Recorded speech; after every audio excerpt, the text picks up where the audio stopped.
안녕하세요. 최기란 변호사입니다. 오늘은 고속도로에서 주차, 정차 중 교통사고 발생 시 과실 비율에 관해서 살펴보도록 하겠습니다. 구독, 좋아요, 알림 설정 부탁드립니다. 첫 번째 판례를 보면 고속도로였고 당시 주간이었습니다. A가 차량이 고장이 나서 갓길에 차량을 정차를 시켜놨습니다. 그리고 비상등도 켜놓은 상태예요.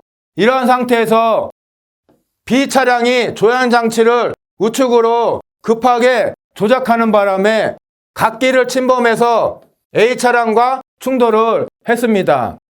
이 사안에서 법원은 어떻게 판결을 했냐? 고장이나 그 밖에 부득이한 사유가 있는 경우에는 고속도로 갓길에 정차가 허용이 된다. A가 차량을 운행하기 전에 정비를 소홀히 하였다는 점을 입증할 증거가 없기 때문에 A는 과실이 없다, 즉 무과실이다 라고 판결을 했습니다. 원래 고속도로 갓길에는 차량이 고장난 경우에는 주차 정차가 허용이 돼요. 다만 주차 정차가 허용이 돼도 이와 같이 비상등을 켜는 등 안전조치는 취해야 합니다. 안전조치를 취하지 않으면 과실이 인정이 돼요. 그런데 A는 안전조치까지 취했죠. 그래서 법원은 무과실이라고 본 것입니다. 두 번째 판례를 보면 고속도로고 당시 야간이었습니다. 그리고 비가 오고 있었어요. A가 차량이 고장이 나자 갓길에 차량을 정차를 시켜놨습니다. 그런데 어떻게 정차를 해놨냐? 갓길에 일렬로 정차를 시킨 게 아니라 비스듬히 정차를 해놨어요. 그래서 A 차량 왼쪽 앞바퀴 부분이 차도를 1m 정도 침범을 한 상태로 주차를 한 것입니다. 게다가 후방에 경고 표시나 고장 표시도 해놓지 않았어요. 이러한 상황에서 B 차량이 자기 차로를 직진하다가 A 차량의 좌측 부위를 충돌을 했습니다.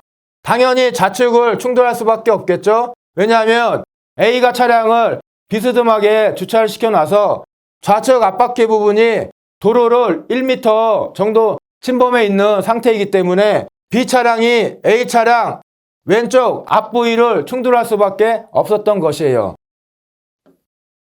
이러한 상황에서 법원은 고속도로에서 차량이 고장난 경우에는 갓길 정차, 주차가 허용이 되지만 1번과 2번의 사유가 있어서 A의 과실은 40%다 라고 판결을 했습니다. 다음으로 일반 도로에서 주차, 정차 중 교통사고 발생 시 과실 비율에 관해서 살펴보도록 하겠습니다. 첫 번째 판례를 보면 일반 도로였고 야간이었습니다. A가 버스 운전사인데 주차가 금지된 곳에 주차를 해 놓았어요. 그런 상황에서 B 차량이 버스의 뒷부분을 충돌해서 B가 사망하게 됐습니다. 이때 법원은 A의 과실을 60%로 인정을 해놨어요. 두 번째 판례를 보면 일반 도로이고 야간이었습니다.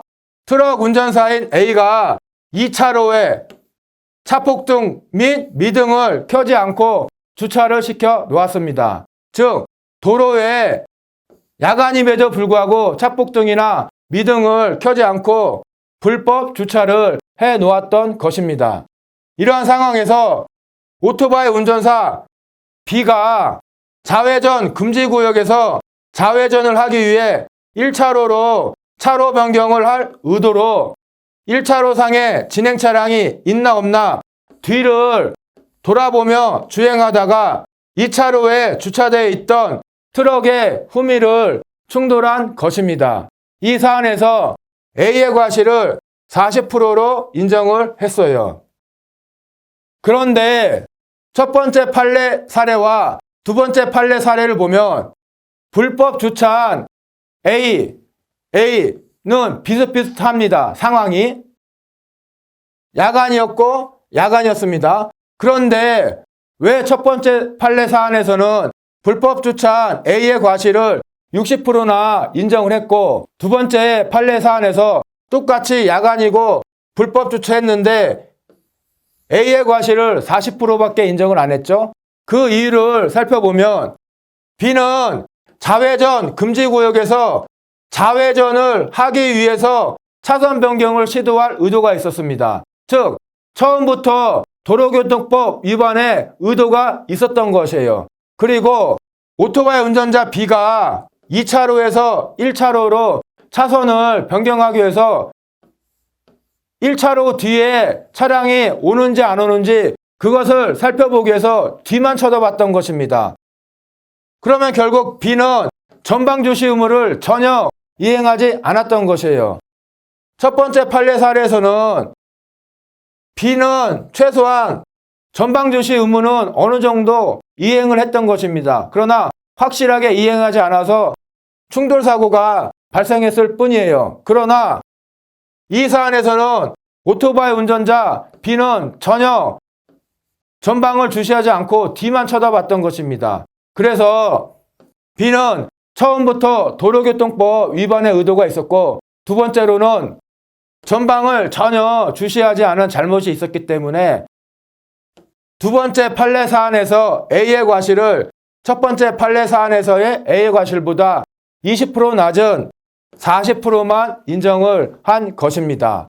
예, 이상입니다. 오늘 영상을 시청해 주셔서 감사합니다.